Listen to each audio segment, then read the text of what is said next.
Hello students, previous video में हमने class 10th का 1.2 के कुछ क्वेश्चन किए थे। इस वीडियो में हम क्लास 10th 1.2 एक्सरसाइज पूरा फिनिश करने वाले हैं। क्लियर है? तो आइए वीडियो को स्टार्ट करते हैं। देखिए, गिवन दैट HCF, इसको पढ़ने का भी तरीका अलग है। ये जो ब्रैकेट में लिखा हुआ है इसको बोलते हैं of. HCF of 306 and 657 is equals to 9। Find LCM of 306 and 657। Clear है? तो देखिए, आपने प्रीवियस वीडियो में भी एक फॉर्मूला मैंने बताया था और आपने भी पढ़े होंगे ये फॉर्मूला कि LCM इनटू में HCF is equals to product of two numbers होता है। टू नंबर्स LCM इनटू में HCF is equals to product of two numbers. इसका मतलब क्या है वो समझिए कि प्रोडक्ट ऑफ टू नंबर्स का मतलब है कि यहाँ पे ऐसा समझिए कि गिवन नंबर जो है, गिवन दो नंबर जो है उनका प्रोडक्ट करना है। प्रोडक्ट का मतलब होता है क्या? मल्टीप्लाई। क्या होता है प्रोडक्ट का मतलब? बोलोगे मल्टीप्लाई होता है। तो देखिए कि प्रोडक्ट ऑफ टू नंबर्स, कौन कौन से नंबर? तो गिवन नंबर है हमारे पास कौन कौन सा? 306 और 657। ये दो नंबर का हमको क्या चाहिए? प्रोडक्ट चाहिए। और क्या चाहिए? LCM भी चाहिए और HCF भी चाहिए। तो अब इस फॉर्मूले का यूज करके हम आखिर कोई भी एक टर्म जो कि गिवन नहीं है उसको कैसे फाइंड कर सकते हैं। तो आइए देखिए, क्वेश्चन ध्यान से देखिए। सबसे पहले गिवन है हमारे पास क्या क्या? तो आप बोलोगे कि HCF गिवन है। HCF गिवन है किसका? तो बोलोगे 306 और 657 का कितना गिवन है HCF? तो बोलोगे 9 गिवन है ना? HCF ऑफ इतना एंड इतना इज इक्वल टू 9। और आपको फाइंड क्या करना है? बोला है फाइंड करिए LCM किसका? 306 और 657 का। तो बहुत ही आसान क्वेश्चन है, बहुत आराम से देखिएगा। क्वेश्चन है, देखिएगा इसमें जो फॉर्मूला लगने वाला है वो है LCM into HCF is equals to product of two numbers। तो मुझे बताइए कि क्या क्या गिवन है इसमें आपको। तो बोलोगे LCM हमको फाइंड करना है। तो LCM फाइंड करना है तो LCM लिख दीजिए। क्लियर है? इनटू में HCF आपको गिवन है। देखिए HCF ऑफ इतना इज इक्वल्स टू 9 है ना? HCF आपको कितना गिवन है? तो आप बोलोगे 9 गिवन है HCF is equals to product of two numbers. मतलब क्या कि गिवन टू नंबर्स जो दिए हुए हैं उनका मल्टीप्लिकेशन करना है। तो किसका किसका मल्टीप्लिकेशन करोगे? 306 और 657। दोनों देखो, दोनों बराबर ही हैं। 306 एक टर्म है गिवन और दूसरा टर्म है 657। तो इन दोनों का आपको क्या करना है? मल्टीप्लाई करना है। अब देखिए कि आप यहाँ पे सिंपल सा एक इक्वेशन फॉर्म हो गया है, उसको आप बोल सकते हो कि ये लीनियर इक्वेशन के फॉर्म में दिख रहा है। और LCM आपको फाइंड करना है। 9 है मल्टीप्लाई में, इधर गया तो किसमें चेंज जाएगा? LHS में। अगर कोई भी चीज LHS RHS होता है ना, तो ये हो गया LHS और ये हो गया RHS। अगर LHS में कोई चीज मल्टीप्लाई में है तो इधर जाएगी तो किसमें चेंज जाएगी? डिवाइड में। और अगर इधर LHS में कोई चीज डिवाइड में है तो इधर गया तो किसमें चेंज जाएगा? मल्टीप्लाई में। वैसे ही सेम प्लस में है तो इधर गया तो माइनस में, और अगर माइनस में है तो इधर गया तो प्लस में। ये और अगर स्क्वायर में है किसी का, स्क्वायर में है तो इधर गया तो रूट में। ये वही सेम चीज है कि अपोजिट में आता है। फिर कि RHS से अगर LHS में आया तो डिवाइड है इनटू में चेंज हो गया, इनटू है तो डिवाइड में हो गया, और माइनस है तो प्लस में हो गया, प्लस माइनस में, और रूट स्क्वायर में। क्लियर है ना? चलिए देखिए, तो LCM इनटू 9 मतलब LCM into 9 is equal to इतना है। तो LCM को रहने देते हैं, वही तो निकालना है हमको। तो इज इक्वल टू क्या रखिए? 306 इनटू में 657 और अपॉन में क्या हो गया? तो बोलोगे डिवाइड में 9 हो गया सर। क्लियर है? अब जब आप इसको मल्टीप्लाई करके डिवाइड करोगे तो आपका आंसर कितना आएगा? तो बोलोगे 22338। क्लियर है? कितना आंसर आएगा? 22338। आप करके देख लीजिएगा, उतना ही आंसर आएगा आपका। तो आप बोल सकते हो कि LCM जो है हमारा वो क्या आ गया? 22338। क्लियर है? तो ये क्वेश्चन मुझे लगता है कि आपको बहुत बढ़िया समझ में आया होगा। और इस टाइप का कोई भी क्वेश्चन अगर आए तो आप इजीली उसको कर पाओगे। ठीक है, कोई दिक्कत वाली बात नहीं है। LCM into HCF is equal to product of two numbers लगाना है और बहुत इजी है। अगर आपको LCM गिवन रहता तो आप LCM लिख देते हैं यहाँ पे और HCF को भेज देते है ना? जैसे देखिए, मान लीजिए अगर LCM 2 रहता और आपको HCF फाइंड करना रहता और प्रोडक्ट ऑफ टू नंबर्स तो गिवन रहता आपके पास, तो एक नंबर यहाँ पे, एक नंबर यहाँ पर, तो ये 2 किसमें चला गया? इधर डिवाइड में हो गया। फिर HCF की वैल्यू निकाल लेते हैं आप मल्टीप्लाई डिवाइड करके। क्लियर है? तो बहुत आसान सा फॉर्मूला है और इस फॉर्मूले का यूज करके आप HCF या LCM निकाल सकते हो किसी दो गिवन नंबर का। क्लियर है? तो आज पूरा का पूरा चैप्टर खत्म करने वाले हैं, तो चलते हैं नेक्स्ट क्वेश्चन की ओर। तो चलिए नेक्स्ट क्वेश्चन देखिएगा। इस क्वेश्चन को करने के लिए आपके पास बहुत ही खतरनाक कंसेप्ट होना चाहिए। और देखिए वो कंसेप्ट कहां से आएगा मैं बताता हूं। देखिए सबसे पहले क्वेश्चन नंबर 5 बोल रहा है check whether 6 raise to the power n can ends with the digit 0 for any natural number n। अब जरा ध्यान से समझना, बोला है क्या कि अगर 6 raise to the power n लिखा हुआ है, क्या लिखा हुआ है 6 raise to the power n, तो आपको बताना है कि क्या इसका अगर n जहां पर क्या है, n जहां पर एक नेचुरल नंबर है। नेचुरल नंबर क्या होता है, तो मैंने बताया था प्रीवियस वीडियो में भी कि नेचुरल नंबर जो होता है वो कहां से स्टार्ट होता है, 1 से स्टार्ट होने वाला नंबर उसकी जहां तक मर्जी है वो वहां तक जाता है, इंफिनिटी तक नहीं होता है। क्लियर है?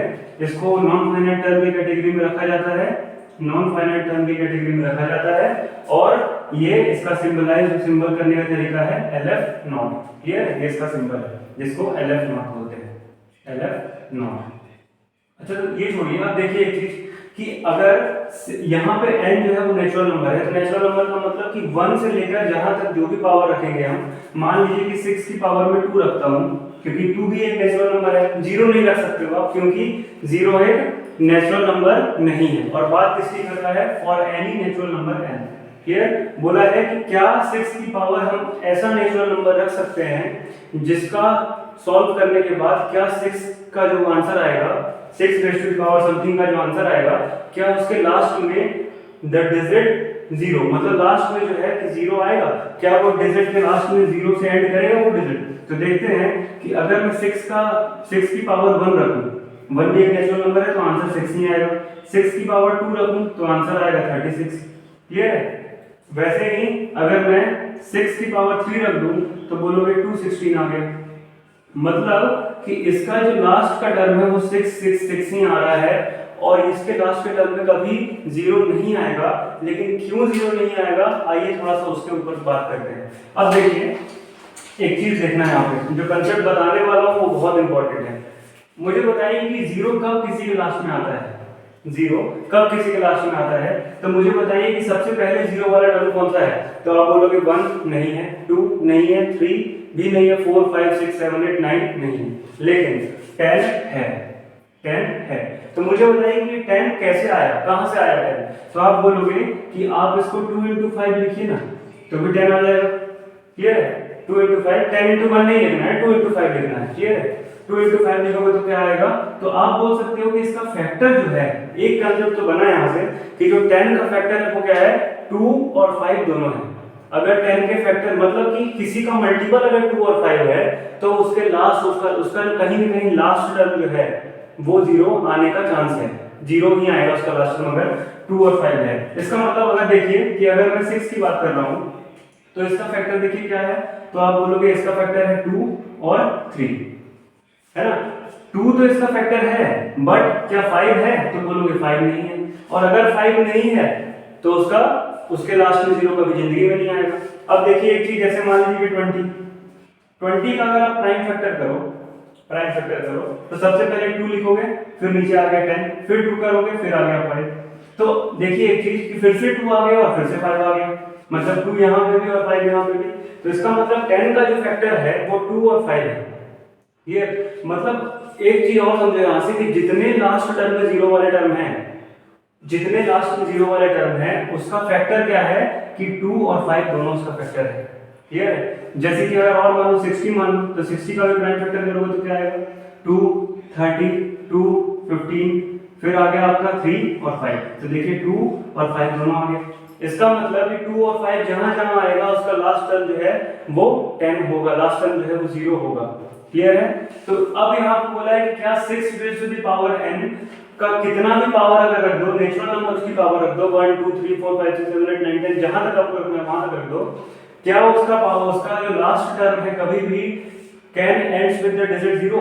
क्या उसका जो लास्ट टर्म है क्या वो 0 के बराबर 0 से एंड होगा कभी? तो आप बोलोगे नो, बिकॉज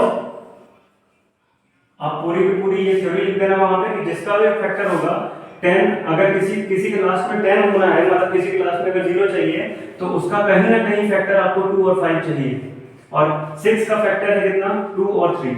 क्लियर है? तो आप बोलोगे कि no, because the condition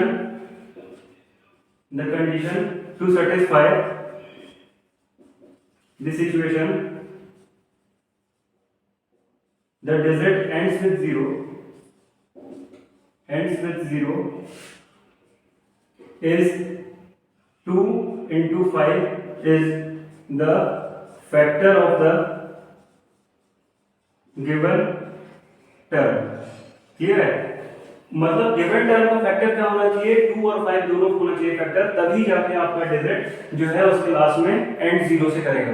clear है? तो इतना सा था ये क्वेश्चन, इतना सा कंसेप्ट था। अगर ये कंसेप्ट आपको अच्छे से समझ में आ गया तो ये क्वेश्चन आप बहुत आसानी से कर लोगे, और हमने कर चुके हैं ये क्वेश्चन। क्लियर है? इसमें ज्यादा आपको बस ये बताना है कि क्या 6 के लास्ट में कभी 0 आ सकता है, तो आप बोलोगे कि ये कंडीशन है हमारे पास, इसके कारण लास्ट में 0 नहीं आ सकता है। क्लियर है? और ज्यादा आपको किताबी लैंग्वेज, किताबी अपने मन से जो लैंग्वेज लिखोगे वो ज्यादा सुटेबल लैंग्वेज रहेगी, और थोड़ा किताब की भी हेल्प ले लीजिएगा, क्योंकि आप हमने तो अपने मन से बनाया है लैंग्वेज, है ना। और ये लैंग्वेज बहुत बढ़िया है, बहुत अच्छे से कंसेप्ट एक बार बिल्ड हो गया तो लैंग्वेज खुद से बनाना आ जाएगा। क्लियर है? तो इसमें कोई बहुत ज्यादा खास बात नहीं थी। चलिए आते हैं नेक्स्ट क्वेश्चन की ओर। ओके, चलिए देखिए नेक्स्ट क्वेश्चन है हमारे पास, explain why 7 into 11 into 30 plus 13 and 7 into 6 into 5 into 4 into 3 into 2 into 1 plus 5 are composite number। आपको बताना है कि गिवन दो अलग अलग नंबर हैं, दो अलग अलग नंबर हैं, उसको बताना है कि ये कंपोजिट नंबर हैं, लेकिन क्यों हैं। Explain why. तो सबसे पहले कंपोजिट नंबर का कंसेप्ट समझिएगा कि a number is called composite number. Composite number कब होता है, जब आप बोलोगे if it has at least one more factor other than one or itself। Clear है? If it has one factor other than one or itself। आइए थोड़ा समझिएगा, बोलोगे a number is called composite number if it has at least, कम से कम at least one factor other than one or itself। समझिएगा, मैं ना समझाते हैं, one or itself। It means that is it has more than two factors। It has more than two factors। बात समझना, ठीक है? more than two factors। अब समझो, a number is called composite number। composite number कब कहेंगे हम, जब if it has at least one factor, अगर उसके पास कम से कम एक फैक्टर रहना चाहिए other than one or itself, one और खुद को छोड़ के। क्लियर है? जैसे मान लीजिए कि 2 है तो 2 खुद से भी कटता है और 1 से कटता है, तो 2 एक कंपोजिट नंबर नहीं है। क्या 2, देखिए जैसे 2 मैं बोल रहा हूं तो 2 के फैक्टर क्या क्या है, 1 और 2 है। क्या इसके अलावा भी कोई और फैक्टर है इसका, मतलब 1 और इटसेल्फ, 1 खुद को और एक को, 1 और 2 को छोड़ के क्या इसका कोई और अदर फैक्टर भी है, और अगर है तो आप बोलोगे कि हाँ ये कंपोजिट नंबर है, और अगर नहीं है तो आप बोलोगे क्या कि कंपोजिट नंबर नहीं है। क्लियर है बात? अब देखो कि the number is called composite number if it has at least one factor other than one और itself, that is it has more than two factor. इसका मतलब कि आप बोल सकते हो कि इसके पास मोर देन टू फैक्टर्स होंगे, तो वो ऐसा हर नंबर जिसके पास मोर देन टू फैक्टर होंगे वो क्या कहलाएगा, एक कंपोजिट नंबर कहलाएगा। जैसे एग्जांपल देखिए, जैसे कि 8 है एग्जांपल, तो 8 1 के टेबल में भी आता है, 8 खुद के टेबल में भी आता है, 2 के टेबल में भी आता है, और 4 के टेबल में भी आता है। तो बस इतना ही चाहिए था कि ऐसा नंबर जो 1 को और 8 को छोड़ के उसका एक और फैक्टर हो जाए, मतलब खुद को और 1 को छोड़ के उसके अदर भी कोई फैक्टर हो जाए, चाहे अदर एक ही फैक्टर क्यों ना हो, तो वो एक कंपोजिट नंबर कहलाएगा। जैसे कि 6 नंबर है तो बोलोगे ये 1 से भी जाता है सर, 2 से भी जाता है, और 3 से भी जाता है, और आप बोलोगे कि खुद से भी जाता है। तो ऐसा नंबर जो 1 से और खुद से 1 से खुद से तो कटे, और उसके अलावा एक और डिजिट, एक और नंबर हो, एक और फैक्टर हो उसका, that is called composite number. Clear है? बात समझ में आई? चलिए तो देखिए कि अब हमारा क्वेश्चन बोल रहा है कि बताइए कि इतना एक कंपोजिट नंबर है, लेकिन है तो कैसे है, उसको प्रूफ करना है। तो देखिए सबसे पहला हम उठाते हैं कौन सा, ये वाला फर्स्ट वाला उठा रहे हैं। क्या है? 7 into 11 into 13 प्लस में 13। ऐसे क्वेश्चन को करने का एक स्मार्ट अप्रोच ये है कि जो टर्म डबल बार रिपीट हुई है उसको कॉमन ले लीजिए। क्लियर है? तो अगर आप यहाँ पे देखो 13 है और यहाँ पे भी 13 है, तो इन दोनों में से एक 13 अगर बाहर निकालोगे तो क्या आ जाएगा, 13 यहाँ पे आ गया और क्या अंदर बच जाएगा 7 × 11 और प्लस में 1। क्लियर है? इतनी बात बचेगा ना। देखो 7, इसमें से आपने क्या कॉमन निकाली है, ये तीन टर्म में से 13 बाहर निकालिए। तो जब ये दोनों ये इसमें मल्टीप्लाई होगा 13 तो फिर से यही टर्म आ जाएगा, और प्लस में 1 से मल्टीप्लाई जब 13 हुआ तो फिर से वही टर्म आ जाएगा। क्लियर है? अब देखिए क्या करना है आपको कि 13 है, 11 × 7 कितना हो गया, तो बोलोगे 77 हो गया सर, और प्लस में क्या हो गया 1, तो 13 × 78। जब आप मल्टीप्लाई करोगे तो आंसर आपका किस में आएगा, 8 3 से कितना होता है, तो बोलोगे 24 होता है। लास्ट टर्म 4 आ गया, मैं पूरा मल्टीप्लाई नहीं कर रहा हूं, आप पूरा मल्टीप्लाई करोगे तो लास्ट टर्म 4 ही आएगा उसका। और 4 मुझे बताइए कि 2 से भी कट जाएगा और 1 से भी कट जाएगा और इसके लास्ट में और खुद से भी कट जाएगा। इसका मतलब जो टर्म आएगा, जो भी टर्म आएगा यहाँ पे उसके लास्ट में 4 रहेगा, है ना। तो 4 खुद 1 से कटेगा, 4 1 से कट जाएगा, मतलब लास्ट ये पूरी टर्म 1 से डिवाइड हो जाएगी, और इसके लास्ट में अगर 4 है तो ये 2 से भी डिवाइड होगा। 2 का डिविजिबिलिटी रूल है ना कि जिसके लास्ट में 0 2 4 6 और 8 रहे वो पूरा का पूरा 2 से डिवाइड हो जाता है। क्लियर है? तो अब देखिए कि इसके लास्ट में 4 है तो ये 2 से भी डिवाइड हुआ और ये खुद से भी डिवाइड हो जाएगा, ये पूरा टर्म जो है वो खुद से भी डिवाइड हो जाएगा। क्लियर है? ये खुद से भी डिवाइड हो जाएगा।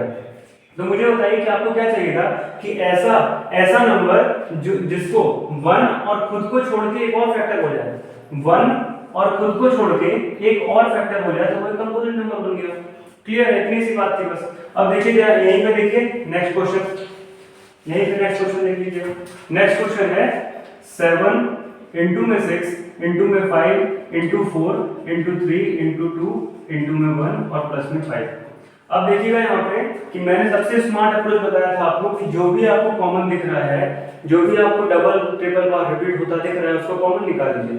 तो आप बोलोगे कि 5 दिख रहा है और 5 दिख रहा है, तो इसमें से 5 कॉमन निकाल लिए तो बच गया यहाँ पे क्या, तो बोलोगे 7 × 6 × में 4 × में 3 × में 2 × में 1 और प्लस में 1 बच गया। ये है।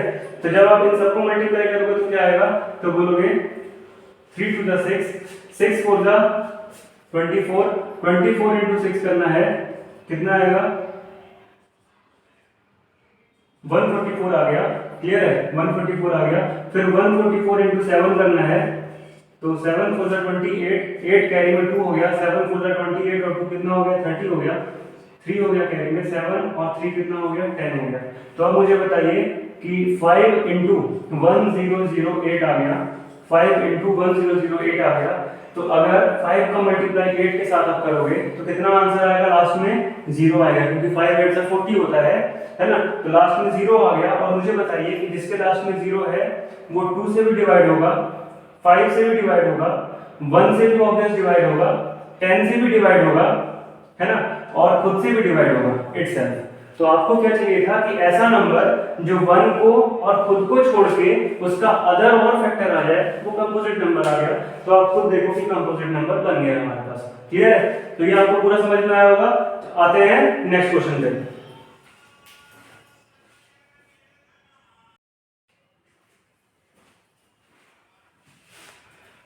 तो चलिए ध्यान से देखिएगा कि नेक्स्ट क्वेश्चन है, there is a circular path around a sport field.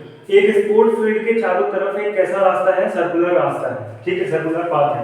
Sonia takes 18 minute to drive 1 round of the field. Sonia start करती है एक पॉइंट से और जब ड्राइव करती है पूरा उसका एक राउंड, तो कितना मिनट में कवर करती है, 18 मिनट में उसको कवर करती है ना। जैसे देखिएगा कि एक क्या है, एक सर्कुलर पाथ है। ठीक है, अब सर्कुलर पाथ है तो सोनिया यहां से स्टार्ट करती है और पूरा कवर करने में उसको कितना टाइम लगता है, तो आप बोलोगे पूरा कवर करने में उसको 18 मिनट का टाइम लग जाता है। क्लियर है? कितने मिनट का, 18 मिनट का टाइम उसको लग जाता है। अब देखिए फिर while Ravi takes 12 minute for the same.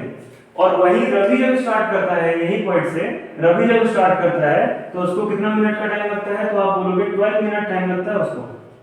कितना, 12 मिनट टाइम लगता है। जब सोनिया स्टार्ट कर रही थी तो कितना टाइम लग रहा था, ये सोनिया ने स्टार्ट किया है और रवि ने स्टार्ट किया है, तो कितना टाइम लगा है सोनिया को, 18 मिनट, और रवि को कितना लगा है 12 मिनट। अब देखिएगा, suppose they both start at the same point at the same time. मानिए, ऐसा मान लीजिए कि अगर दोनों सेम पॉइंट से सेम टाइम पे और सेम टाइम पे अगर दोनों स्टार्ट करें, सेम पॉइंट और सेम टाइम से अगर स्टार्ट करें, तो बताइए कि and go in the same direction, after how many minutes will they again at the starting point? दोनों कितने मिनट के बाद फिर से सेम पॉइंट पर आकर मिलेंगे? दोनों कितने मिनट के बाद सेम पॉइंट पर आकर मिलेंगे? तो कुछ नहीं, बहुत इजी सा क्वेश्चन है कि आपको 12 मिनट दिया है, 18 मिनट दिया हुआ है। अगर मैं ओरली ऐसे बोलूं तो आप ऐसा नंबर आपको निकालना है जो कि 18 से भी और 12 से भी कट जाए। मतलब कि आपको सिंपल सी बात है कि लोएस्ट कॉमन मल्टीपल निकालना है, सबसे छोटा वह छोटी से छोटी संख्या निकालना है जो कि 12 और 18 से डिवाइड हो जाए, है ना। मतलब कि ऐसा समय निकालना है जो कि 18 और 12 मतलब दोनों के समय के लिए एक बढ़िया समय हो। जैसे कि देखिए कि 12 के टेबल में क्या आएगा, तो आप बोलोगे 12 के टेबल में 36 आ जाता है सर, 18 के टेबल में भी 36 आ जाता है। सबसे छोटा कॉमन मल्टीपल यही है, इसीलिए इसका आंसर 36 हो गया, 36 मिनट। बट कैसे, वो देखिए। अब इसको एक्चुअल करने का मेथड देखिए। आप सबसे पहले लिखोगे एलसीएम ऑफ, सबसे पहले आपको निकालना है दोनों का एलसीएम। तो किस मेथड से आप निकाल रहे हो? प्राइम फैक्टर मेथड से, prime factorization by using prime factorization method. इस मेथड का यूज करते हुए आप दोनों का एलसीएम निकालोगे। तो सबसे पहले प्राइम फैक्टर अपने 18 का करोगे और फिर कितने का बोलोगे? 12 का करेंगे। क्लियर है? फिर आप 12 का करोगे। अब देखो 18 का करते हैं, तो सबसे पहले 2 से डिवाइड किए 9 आ गया, 3 से डिवाइड किए 3 आ गया, और 3 फिर 3 से डिवाइड किए कितना आ गया? 1 आ गया। अब देखिए 2 से डिवाइड किए 6 आ गया, 2 से डिवाइड किए 3 आ गया, फिर 3 से डिवाइड किए 1 आ गया। इसका मतलब कि 18 का आप बोलोगे क्या आया? 2 इंटू 3 में 1 आया, और 12 का कितना आया? बोलोगे 2 इंटू 3 में 1 आया। मैंने आपको प्रीवियस वीडियो में बताया था कि अगर दोनों में कॉमन है तो उसमें से एक बाहर निकाल लीजिए। दोनों में अगर कॉमन है तो उसमें से एक बाहर निकाल लीजिए। दोनों में 2 कॉमन है, एक बाहर निकाल लीजिए। अब देखिए कि दोनों में 3 कॉमन है तो एक 3 बाहर निकालिए। ठीक है, अब इसमें और इसमें कोई कॉमन नहीं है तो 3 लिख दिए और 2 लिख दिए, और 1 लिखो या मत लिखो, बात वही है ना। तो 3 इंटू 3 कितना हो गया? 9 हो गया। 9 टू 18 हो गया, और 18 टू 36, और 36 minute is the right answer. Clear है? तो यहाँ पे आपका फिनिश होता है exercise number 1.2 chapter 1 real number. मिलते हैं एक्सरसाइज नंबर 1.3 में। तब तक के लिए गुड बाय, टेक केयर।